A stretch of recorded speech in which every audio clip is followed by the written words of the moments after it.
ഐഷു എന്താ കാട്ടുന്നത്? ഐശ്വര്യ സ്കൂളിൽ വന്നപ്പോൾ ഒരുപാട് മുട്ടായി ഇട്ടേക്കുന്നുണ്ട്. അന്ന് നമ്മളെ സ്കൂൾ കൂട്ടിയ ദിവസമാണ്. ഇനി കുറേ ദിവസം കഴിഞ്ഞിട്ട് തുറക്കുക. 2.5 മാസത്തോളം ഉണ്ട് കേട്ടോ. അപ്പോൾ ഇതാ എല്ലാ മുട്ടായിൻ്റെയും കവർ ഇതുപോലെ കഴിച്ചിട്ട് അവളിതാ കയ്യിലിട്ട് എല്ലാ മുട്ടായും ഇതേപോലെ ആക്കിയേക്കാണ് കേട്ടോ. സ്ലൈം ആക്കിയേക്ക് മുട്ടായി ഉണ്ടോ? പിന്നെ എന്തൊക്കെ സ്കൂളിൽ നിന്ന് ഗിഫ്റ്റ് കിട്ടിയത്? അത് കയ്യിലെടുക്ക്. ഇതാണ് ഐഷുവിന് ഇന്ന് കിട്ടിയത്. എന്തിനാ കിട്ടിയത് ഐഷു? എന്തിനാ ശരിക്കും പറയും? ഹത്തമ്മ തീർത്തിട്ട് കിട്ടിയതാണ് കേട്ടത്. എന്ത്? എല്ലാത്തിനും ഫുൾ A+ ഉണ്ട് കേട്ടോ. പക്ഷേ ഇറേസർ അടുത്തുന്ന ഇതേപോലത്തെ ഇറേസർ ഐഷുന്ന് നമ്മളെ സ്കൂളത്തെ എല്ലാ കുട്ടികൾക്കും കൊടുത്തു കേട്ടോ. ഇത് ടയർ പോലത്തെ ഇറേസറാണ് കേട്ടോ കൊടുത്തത്.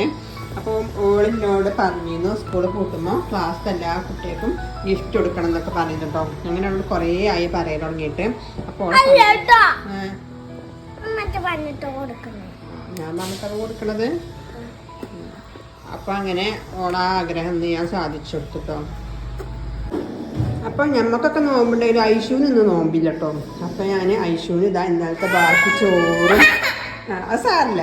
ഐഷുവിന് നോമ്പുണ്ട് കേട്ടോ. നോമ്പില്ലാന്നപ്പോൾ കരയാണ്. അപ്പോൾ ഐഷുവിന് ഇന്നലത്തെ ബാക്കി ചോറും പപ്പടം തണുത്തിട്ടുണ്ട് കേട്ടോ. അതും ചിക്കനും കുട്ടിയും കൂടെ കൊടുക്കണം.